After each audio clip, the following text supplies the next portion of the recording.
Louvado seja nosso Senhor Jesus Cristo. Um bom dia. Que bom que nós estamos juntos, né?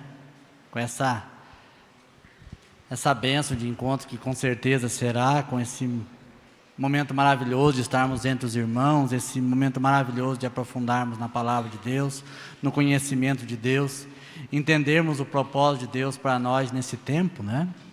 Nesse tempo que nós vivemos. E a palavra que nós vamos partir dela nesse encontro está no livro de Josué, você já deve ter lembrado. Vamos pegar lá no capítulo 1, no versículo 6.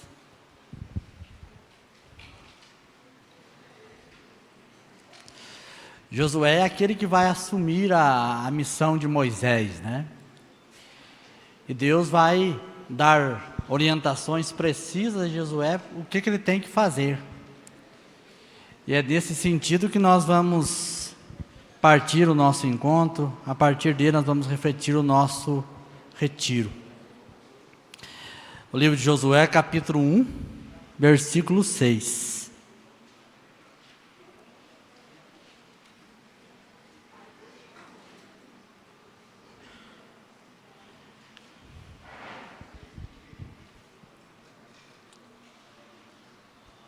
Está no começo da Bíblia aí.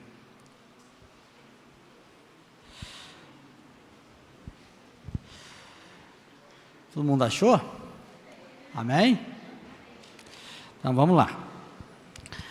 Versículo 6, capítulo 1. Sê firme e corajoso, porque farás este povo herdar a terra que a seus pais jurei dar-lhes. Tão somente, sê de fato firme e corajoso, para teres o cuidado de agir segundo toda a lei que te ordenou Moisés, meu servo. Não te apartes dela, nem para a direita, nem para a esquerda, para que triunfe em todas as tuas realizações. Deus vai falar para Josué exatamente que ele não desvie, nem para a direita, nem para a esquerda. Hoje essa expressão é muito clara para nós, existem ideologias muito claras de direita e ideologias muito claras de esquerda, que influenciam, ou que tentam pelo menos influenciar na nossa fé. Existe um caminho que vai dizer a palavra, que é um caminho que não deve ser desviado. E essas ideologias de direita e de esquerda, como diz a palavra, são caminhos que num primeiro momento eles correm paralelo com o caminho verdadeiro. Dá-se a impressão num primeiro momento que é algo, não é por aqui mesmo, né? Mas conforme nós vamos andando nesse caminho, nós vamos desviando dele. E nós sabemos disso, que isso é uma realidade muito clara para nós hoje, né? Essa polarização que existe dentro da igreja católica. Esse um reagindo ao outro, um dizendo que a verdade é essa, que a verdade é aquela, mas são desvios. Eu vou usar a expressão porque existem muitos conceitos que falam sobre isso, né? Porque o tradicionalismo diz que são conservadores. Na verdade, não. Eu vou usar essa expressão, esse conceituísmo, não dizer na plenitude uma explicação correta sobre a palavra no português, mas quando eu estiver falando tradicionalismo, eu estou dizendo sobre esse conceito de desvio do caminho verdadeiro. Usando a expressão que nós estamos na Bíblia, seriam os de direita. Sempre eu vou usar essa expressão tradicionalismo, que não é a mesma coisa que ser conservador. Nós, comunidade javenice, nós, corrente de graça, nós somos conservadores. Porque nós cremos na palavra de Deus, cremos que a palavra é a palavra de Deus, não queremos desviar nenhuma vírgula dela. Nós cremos que a missa é o sacrifício de Cristo na cruz e é também o banquete nupcial. Nós cremos que Maria, a mãe de Jesus, é a maior de todas as criaturas, que é a membra mais excelsa da igreja. Então nós somos conservadores, mas nós não vivemos o tradicionalismo. E a esquerda que nós usamos aqui, eu vou usar a palavra, sempre vou tentar usar a palavra progressismo, né? Que é vamos dizer assim, uma perversão, ou parecido com isso, né? Um desvio muito sério do que é ser renovação, ou ser renovador, ou renovar a igreja, que é aquilo que é o propósito do concílio. Então, sempre vou estar usando no final das palavras esse conceito ismo, né?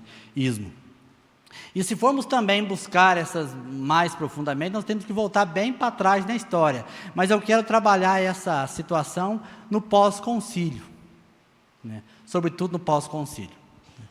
No pós-concílio, que o Papa Bento XVI ele vai dizer que esse progressismo é uma interpretação equivocada do concílio Vaticano II.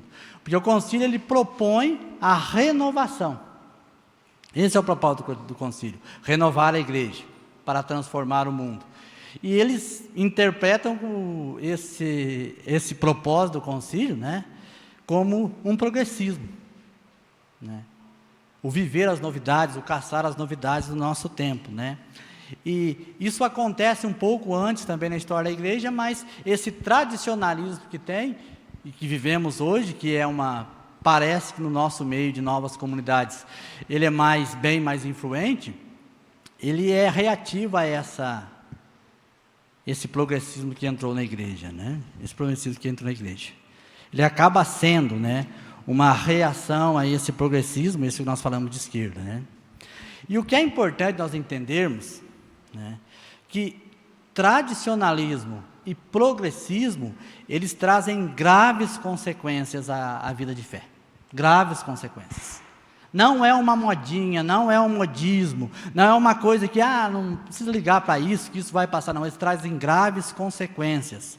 Nós só não tivemos consequências maiores na Igreja Católica por causa dessas duas tendências, por causa dessas duas correntes, sobretudo por causa do Papa João Paulo II, do Papa Bento XVI, né, que agiram fortemente. Todos nós conhecemos, sobretudo na América Latina, as intervenções do Papa João Paulo II e, na época, o prefeito da congregação, Cardeal Ratzinger, contra esse catolicismo de esquerda, esse progressismo, né, que entrou na igreja, que suspendeu de ordem algumas pessoas.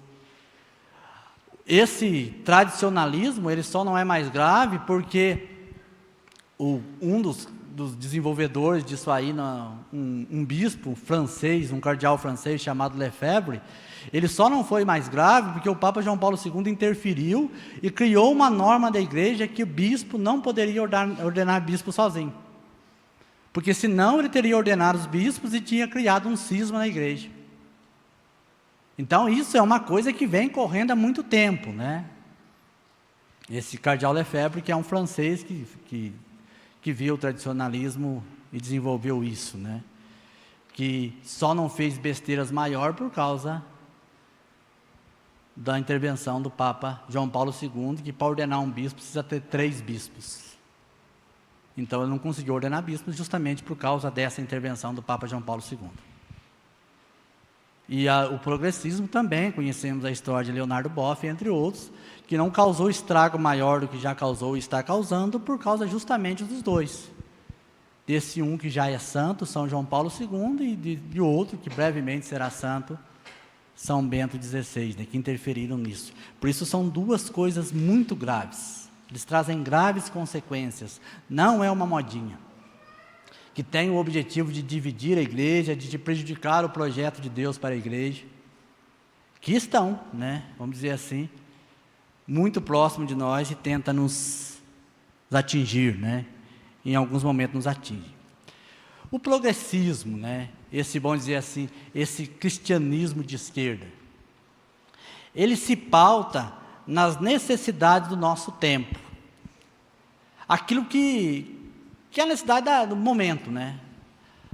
Uma época é a questão da pobreza. Não que isso seja errado, mas existe algo mais importante. Outro momento ele se pauta na questão da questão de gênero. E vai indo, né? E ele sempre propõe uma mudança de fora para dentro. Não é uma mudança do coração do homem, ele não exige do coração do homem, do ser humano, do cristão, aquilo que é fundamental para a vida de fé, que é a conversão. Ele prega a mudança das estruturas. Se as coisas não vão bem, porque as estruturas não vão bem. Ele perverte, né, a questão da conversão, né? E isso é tão forte, é tão claro, que existe um projeto de um grande teólogo na Igreja Católica, né, um grande teólogo importante, teólogo, um jesuíta importante teólogo, chamado Karl Rahner, que ele vai falar sobre o cristão anônimo. Ele não é cristão, ele não professa a fé, mas ele é cristão, porque ele trabalha em prol das necessidades do mundo.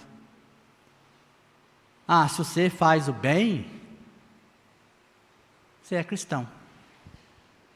Você não professa a fé, você não adere à palavra, você não professa Jesus Cristo como Senhor, mas você é cristão.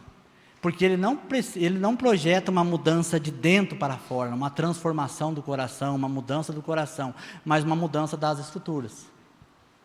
Por isso, para ser cristão de verdade, você tem que ter um engajamento político, você tem que ter uma militância política. Você tem que trabalhar contra o regime opressor, como militante. Mesmo que o seu coração não esteja nem aí para Deus, nem esteja nem aí para um Jesus. O fundamento disso, para essa tendência, para essa corrente, a base não é Jesus Cristo, né? Pode ser que lá no horizonte, lá no final da vida, você vai perceber que seja por Jesus Cristo, mas não parte dele, não é por causa de Jesus, é por causa das necessidades do nosso tempo, né? Um progressismo, vai dizer o Papa Francisco, que é um progressismo que segue o mundo, que não segue a Jesus Cristo. O Papa Francisco vai dizer que são solistas da novidade, né? Ou seja, eles ficam buscando alguma coisa, alguma necessidade do nosso tempo. E aí tem a pior de todas as consequências que essa corrente traz. O que eles fazem? Eles trocam de conteúdo. Eles trocam Jesus pelas necessidades do mundo. Jesus não é tão importante para esse progressismo.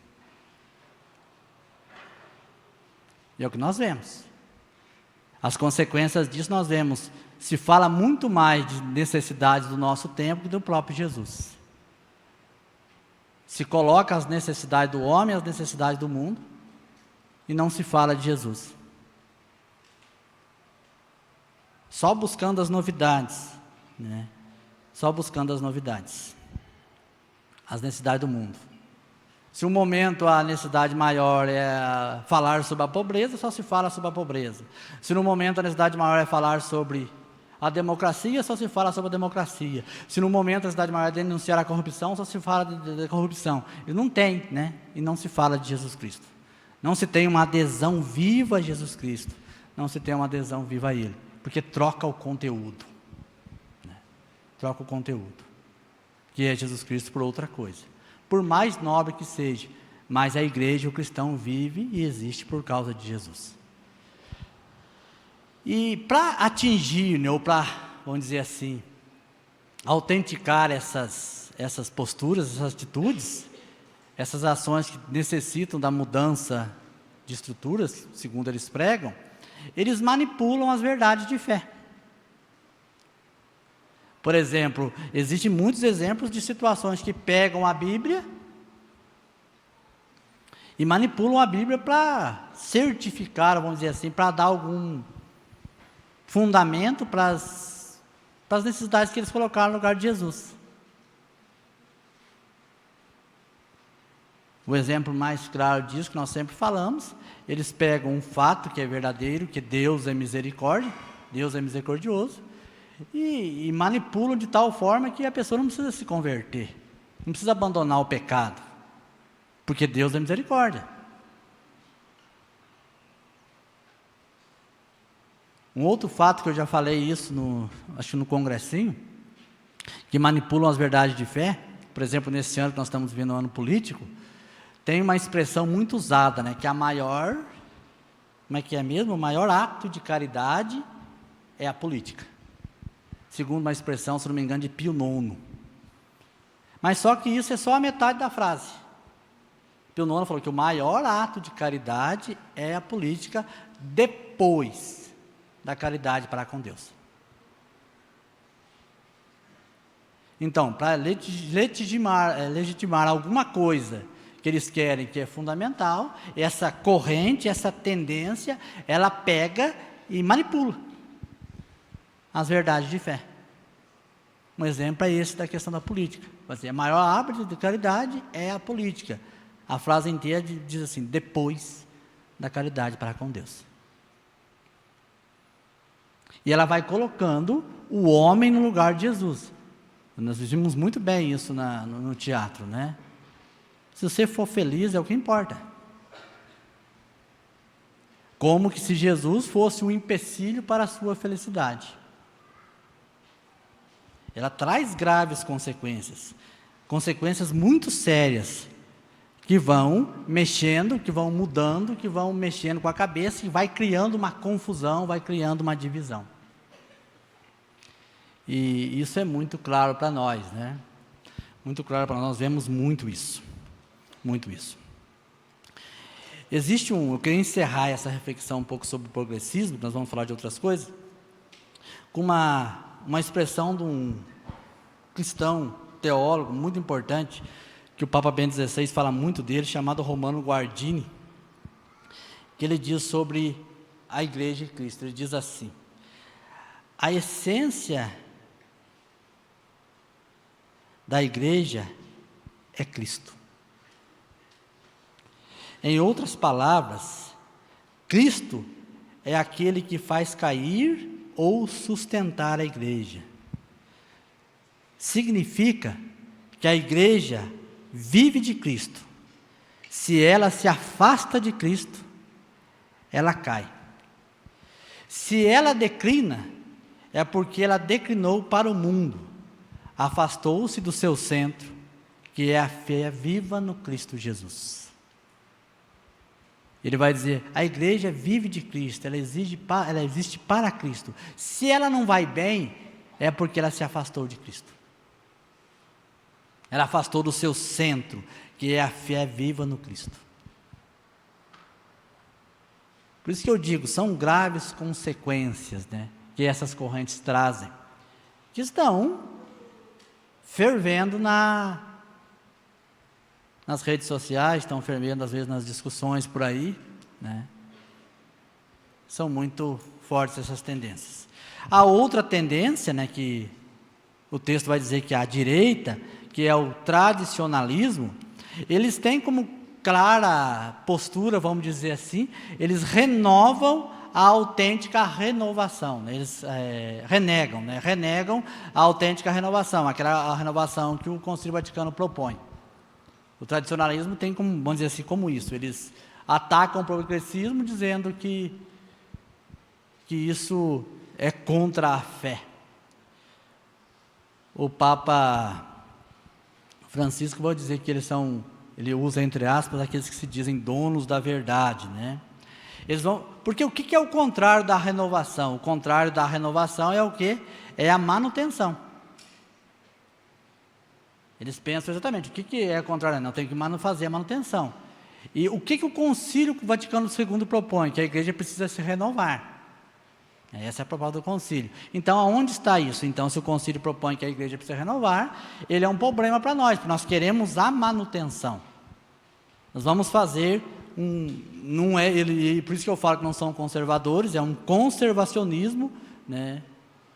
Não em questão às verdades de fé, né? Mas em questão a práticas, né? Práticas religiosas de uma outra época. Que é vamos dizer assim, um movimento, né, podemos dizer assim, que é um movimento que reage a esse progressismo. Porque o Papa João XXIII, ele tinha um propósito muito claro quando ele convocou o concílio, que ele fala de uma palavra que se usa, é um adornamento, né? É um adornamento, que a igreja precisava se renovar. E o tradicionalismo fala o contrário, que a igreja não precisa renovar, ela precisa imitar práticas passadas, através de um conservacionismo, né? De um conservacionismo. E isso, para nós, novas comunidades, para nós que somos membros da corrente de graça, é uma tendência mais forte para nós que é o progressismo. Né? Progressismo.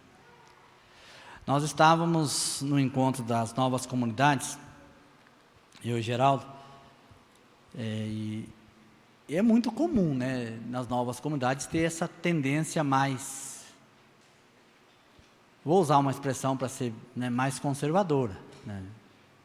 Não é um tradicionalismo, mas uma tendência mais conservadora, de trazer algumas práticas, algumas piedades mais da Idade Média para a vivência, né? Que por si só não tem nada de errado, né? A questão é o coração, né?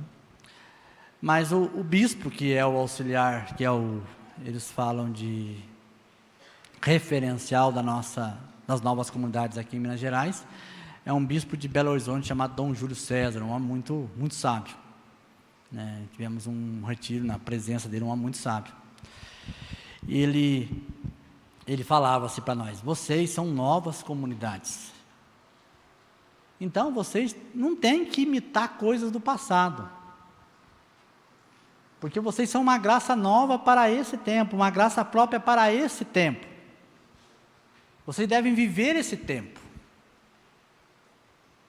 Isso não quer dizer que nós não devamos ser conservadores, como eu já disse, nós somos conservadores, porque a fé cristã, ela é conservadora, ela mantém, né?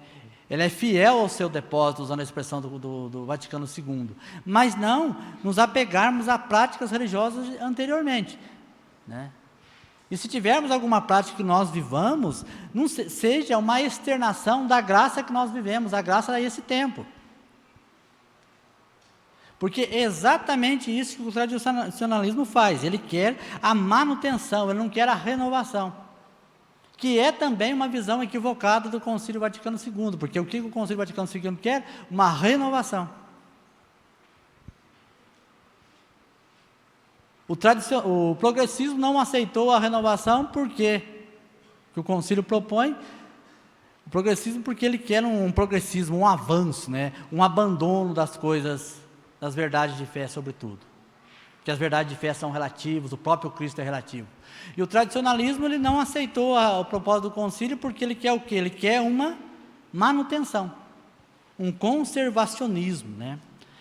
E a pior consequência, eu posso dizer, do tradicionalismo, se não tem necessidade de se renovar, não se necessita de uma experiência do Espírito, porque é o Espírito que renova.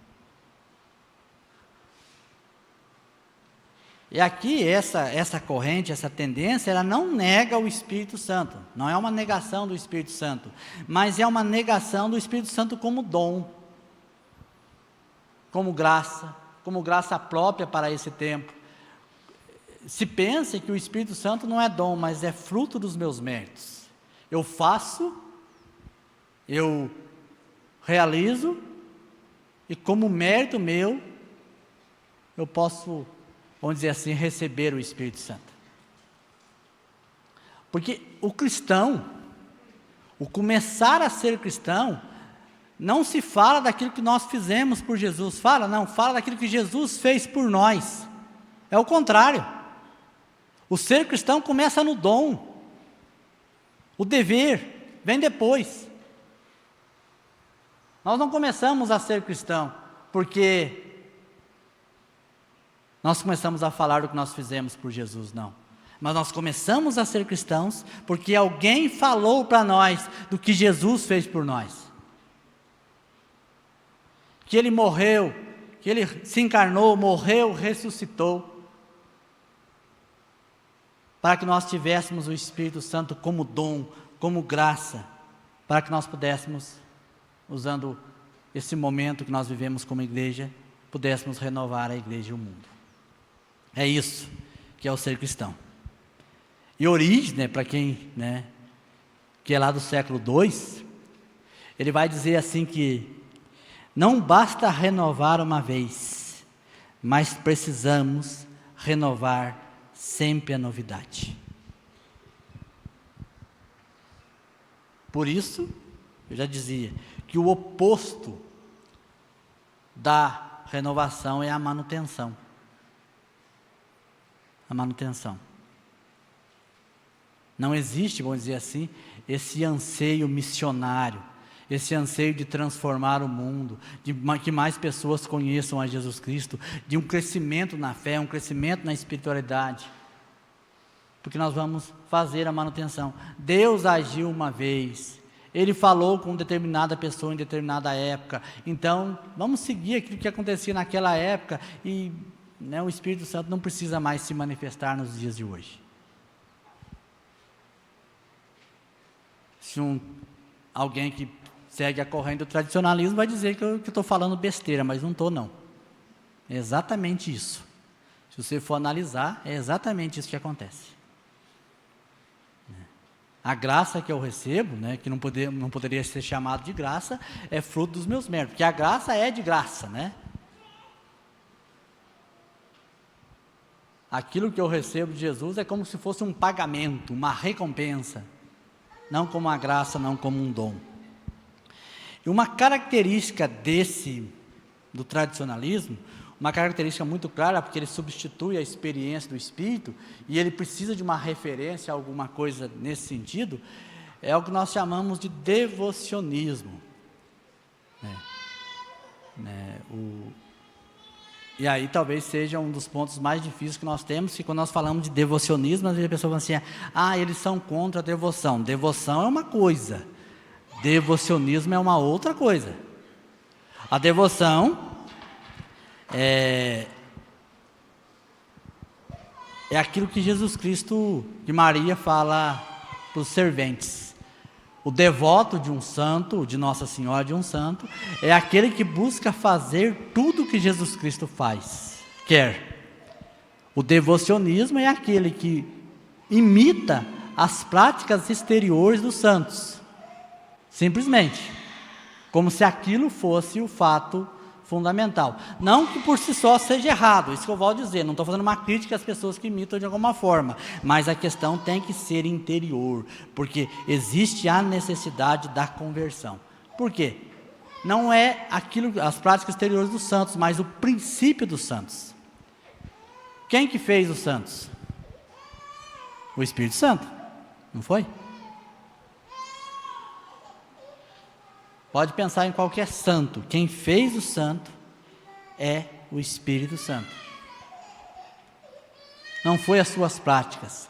As práticas exteriores foram a maneira que os santos tiveram de externar a graça que tinha acontecido em suas vidas. Seja elas as consagrações que eles faziam, seja a maneira que eles viviam a fé, mas era a graça de externar a ação do Espírito Santo em suas vidas.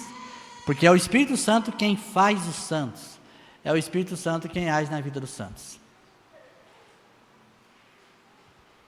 Por isso, o tradicionalismo, ele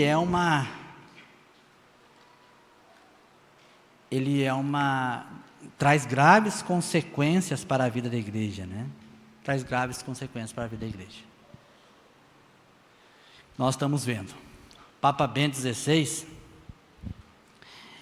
ele falando sobre o tradicionalismo, naquele livro, quem tem o livro pode pegar e ler lá, aquele livro que nós adquirimos na vinda do Rude aqui, como é que chama o livro mesmo? Relatório sobre a fé, né? Ele fala sobre o tradicionalismo, ele vai dizer assim que ele não vê futuro nenhum para quem se obstina em rejeitar o Concílio Vaticano II. Isso, palavra do Papa Bento XVI. Se tem alguém que tem autoridade para falar isso, é ele, né? Ele vai dizer, pode ler no começo do livro, vai dizer assim, eu não vejo futuro nenhum futuro para quem se obstina em rejeitar o Concílio Vaticano II. Porque ele nega, vamos dizer assim, a possibilidade de uma experiência do Espírito dentro de um projeto de Deus que é a renovação da igreja. E eu encerro, né, essa parte sobre o progressismo falando uma expressão, como eu falei do progressismo do Romano Guardini, eu falo uma fala do Papa Paulo VI, São Papa Paulo VI, num contexto muito interessante, né? Em 1966, 10 meses antes de acontecer, 10 meses depois de ter terminado o Concílio Vaticano II, e uns 3 meses, mais ou menos, antes da experiência de Duquesne, do derramamento do Espírito Santo. Eu vou ler o texto, né, do Papa, ele diz assim: prestem atenção, do que vive a igreja? Colocamos hoje essa pergunta seguindo o rastro de um pensamento que já consideramos nestas audiências. O pensamento que se dirige às necessidades da igreja, com a intenção de aproveitar a boa vontade, da qual esta visita ao Papa é sinal de estímulo, para levar ajuda àquelas necessidades da igreja que aqui movem os corações crentes e filiais. Do que vive a igreja? A questão dirige-se: qual é o princípio interno da sua vida? Princípio original, que a distingue de todas as outras empresas. Princípio indispensável, como a respiração é para a vida física do homem. Princípio divino, que faz do filho da terra um filho do céu, e que dá vida à igreja, a sua personalidade mística. Aí ele responde: o Espírito Santo. A igreja vive do Espírito Santo. A igreja nasceu verdadeiramente, podemos dizer, no dia de Pentecostes. A necessidade primária da igreja é viver sempre o Pentecostes. A necessidade da igreja não é a manutenção, a necessidade da igreja não é o conservadorismo. A necessidade primária da igreja é viver sempre o Pentecostes. Por isso que eu digo, né, essas correntes, essas tendências, elas trazem graves consequências para a igreja, porque ela muda o conteúdo, o progressismo de Jesus Cristo para as necessidades do mundo, e negam de uma certa forma muito clara o Concílio Vaticano II, né? Perverte aquilo que é o propósito, que é a renovação. E o tradicionalismo, eles também traz graves consequências, né, para a igreja, porque ele nega o Concílio Vaticano II naquilo que é o propósito de renovar, dizendo que o fundamental é a manutenção, e se há uma manutenção, quer dizer que não precisa de novo de Pentecostes. Não tem necessidade de um novo Pentecostes. Eu sempre comento isso, com a turma que sempre está comigo, que eu tenho um nível de tolerância quando eu converso sobre esses assuntos, né? O meu nível de tolerância é até quando criticam o Concílio Vaticano II. Né? Eu acho que quando as pessoas vão conversar sobre essas tendências, o meu nível de tolerância é o Concílio Vaticano II. Não vou citar o nome, tem um padre muito famoso mesmo, que tem umas coisas interessantes. Mas uma vez ele criticou o Vaticano II. Nunca mais ouvi aquele padre. Nunca mais vi, nunca mais ouvi ele. Eu acho que em determinado momento eu vou ser obrigado a escutar ele. Se Deus não agir em minha vida de uma ou outra forma. Mas, nunca mais ouvi. Porque é impressionante, né? É impressionante, né? Como que essas duas tendências, eles querem, né, criticar ou diminuir ou menosprezar uma intervenção tão poderosa de Deus, que foi o Concílio Vaticano II. Que por si só, né, daqueles homens que, vamos dizer assim, que estavam no Concílio Vaticano II, já tem 3 santos, né? São João 23, São Paulo VI, São João Paulo VI e São João Paulo II, São Paulo VI e São João Paulo II. Daqui uns dias, né, vai ser um dia muito feliz para mim, São Bento XVI, né? Estou achando que está demorando já, né? Mas vamos ter paciência, né? A paciência tudo alcança, como diz Santa Teresinha.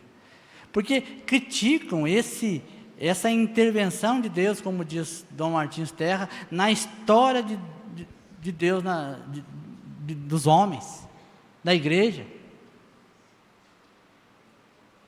Uns dizem, não, o Concílio Vaticano II passou da época de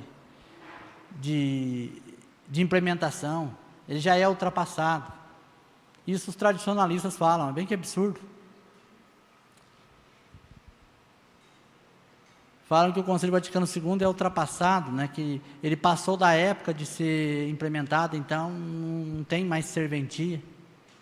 Os progressistas vão dizer que o Concílio Vaticano II também já não responde às necessidades do nosso tempo. Precisamos de um terceiro Concílio Vaticano II, um terceiro Concílio Vaticano, né?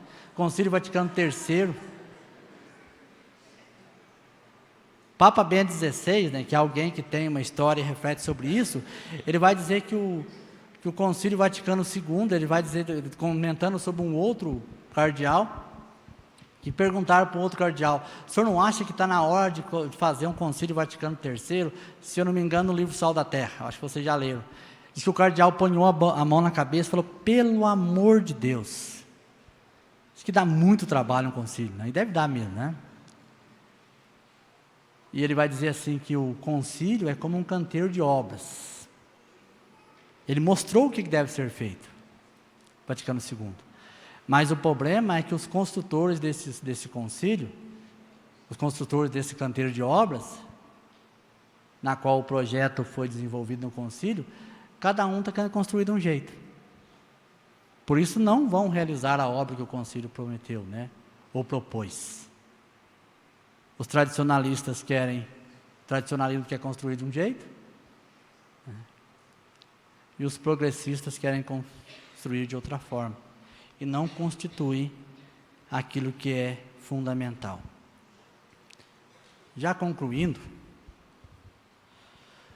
o progressismo ele faz uma interpretação equivocada do concílio, né?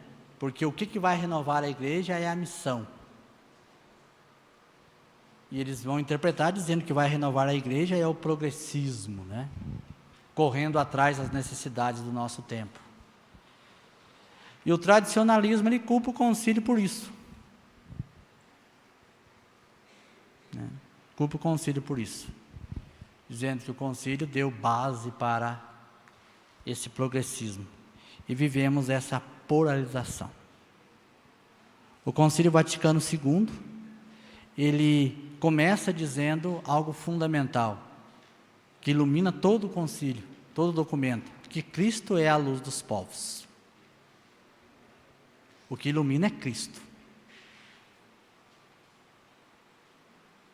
E depois ele vai dizer um texto fundamental para nós, que o Espírito Santo é aquele que ordena de virtudes e dons o povo de Deus para a renovação da igreja e, consequentemente, o mundo.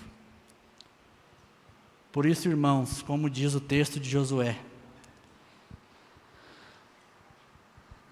devemos ter o cuidado naquilo que nos ensina a lei, né, a palavra de Deus, aquilo que a igreja nos ensina, fielmente, e não nos apartarmos dela.